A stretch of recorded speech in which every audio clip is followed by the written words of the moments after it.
Well, hi, I'm Carl, and welcome to Adventures in Camping.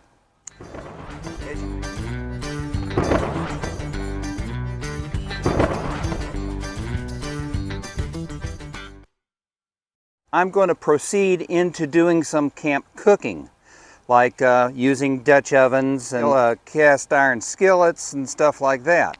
So, you want to go camping and you want to get some gear. Sometimes you can find some really good gear in an antique shop. This is in Verona, Virginia, and it is the Factory Antique Mall. We're going to go inside. I'm going to find some cast iron, and I'm going to show you what to pick out. Basically, what not to pick out. Because there are things that you should be careful about when you buy cast iron. Sometimes you're better off buying new cast iron than you are old cast iron. But even new cast iron can be sketchy. There are certain things you need to know. Stick with me and we'll get right to it. So panning from left to right, this is the entrance of this antique mall. And you see how deep that aisle went. There's some aisles that go deeper than that. This is one of my favorite locations. There's a lot of cast iron here, and I'm going to show you what to look for. Not saying it's on any of these, but I'm going to show you what to look for with old cast iron. Old cast iron can be great. I would say though, if you're picking up a piece of cast iron to use in camp, please don't use something that's really valuable, because there are some pieces of cast iron that are highly valuable and they're very collectible. So here's an interesting skillet. It looks oval. Why? Oh, that's why. This thing has probably been in a house fire. You see that curvature? That is not normal. Well, who makes this? Oh, it's Wagner Ware. Well, Wagner Ware is an old brand, but since it says that it was made in USA, that means that it was made in the 60s or after. So it's not that old. Wagner made good stuff, and you wouldn't have to worry about messing this up in a campfire. However, I'm not sure how well it would cook. I don't think I would risk it. Here's some examples of good cast iron. This big one is a Lodge, but it needs a little bit of cleanup. Now this smaller pan to the left of the large Lodge is also a Lodge. It has 3 little dimples in the heat ring that allows heat to pass. Those 3 dimples are an indication that it is an older Lodge. It's just not marked like the newer ones with the Lodge logo. If you compare the frying surface between an older Lodge and a newer Lodge, you will notice that the newer Lodge frying surface is rougher than the older Lodge. The main reason for that is so that when you purchase a new Lodge skillet that is already seasoned, seasoning will stick at the factory. This is a Wagner like the other one I showed you, but this one is not deformed. It's going to cost you a lot more because of its name. Wagner and Griswold are 2 common collectibles.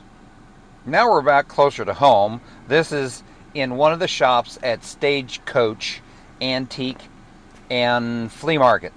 So this is one of the shops that's got a lot of cast iron, a lot of skillets in that, some new skillets, some old skillets. So you're going to have to look through and see what suits your fancy or meets your needs.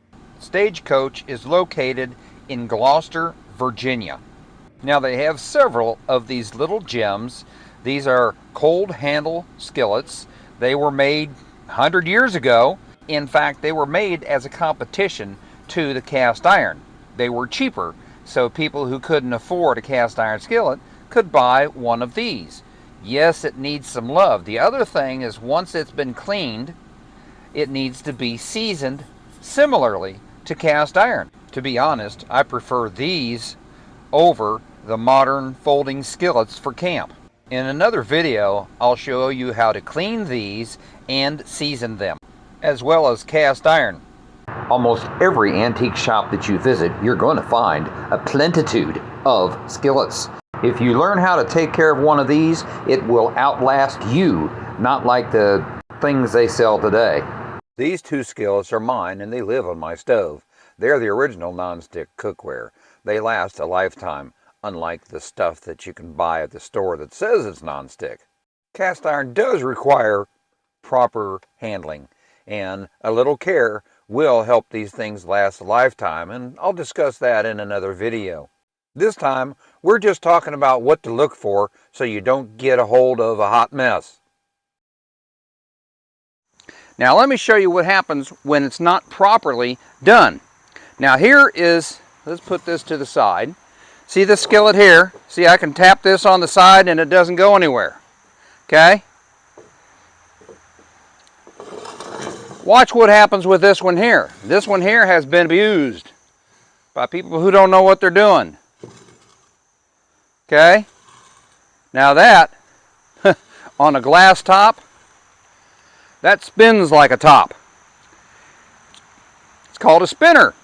That's what they call these skillets that have been warped because of heat and cold and stuff like that. That is something that you want to check out when you go into an antique shop and you look at all the skillets. Well, am I buying a spinner or not? Why does it matter? Well, because a spinner does not usually heat evenly. Now, this spinner here, we use it for stuff that is more of a problem to clean out that I don't mind messing with. The other one, I bought it for my wife so that she had one lighter. This is an older one.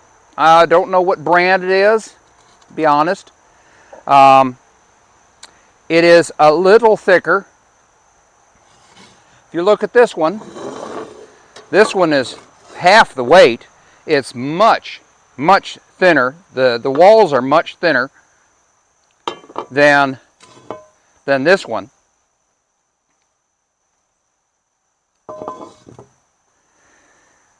So my wife likes this one better because it's lighter. And this is also an old one. This one did I think have a little spinning problem at one time, and somebody ground that down. But here's something you should know. See this mark?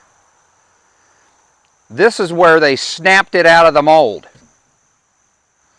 So, this is telling me that this is very old. Very old. Not just 60, 70, or 80 years, beyond that. Now, I am telling you, I'm not an expert, but I do know some stuff about this.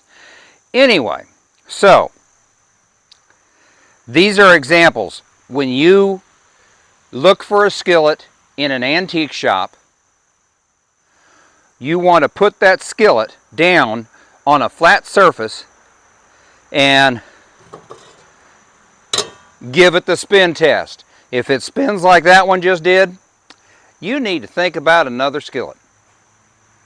So here I'm taking the opportunity to teach my daughter and her fiance how to cook with a Dutch oven and using a trivet to fry some bacon. In a later video, I'll show you everything that you need to have with a Dutch oven. For now though, I do want to tell you, you notice how I've got them stacked? It's great to cook with the Dutch ovens stacked. It also allows you to save on coals.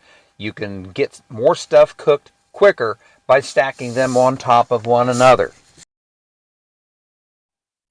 So if you're looking for Dutch ovens to cook with, either new or used, and if it is at all possible to do this with a new one, you want to first spin the lid and see if that lid spins freely.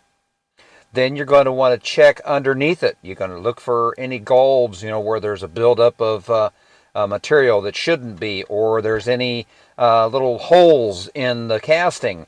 You also want to check for cracks. That goes for new and used. And don't forget to check the legs to make sure they're actually all the same length. So I went to Wally World and this is all they had, the Ozark Trail. Normally I would tell you to open up the package and have a look at it and inspect it before you bought it. However, this thing is wrapped in plastic. Don't do that. You'll really tick them off. Unfortunately, what you're stuck with doing now is perhaps buying it, taking it out to your car, opening the package, inspecting it, and if you find something wrong, take it back in immediately. Don't take it home. Just do it all right now and get it done with. You also want to pick it up and see how it rests on that bail. That's what that wire is going across. That's called the bail. You want to make sure that the Dutch oven rests level on the bail when you pick it up. In all honesty, I would avoid buying one of these. They are made in China. I would rather my money go to an American company or maybe somebody at a yard sale first. Well, thanks for watching. Hope you enjoyed the video. Like, subscribe, and hit that bell icon so you know when I put out a new video. Y'all come back now. You hear?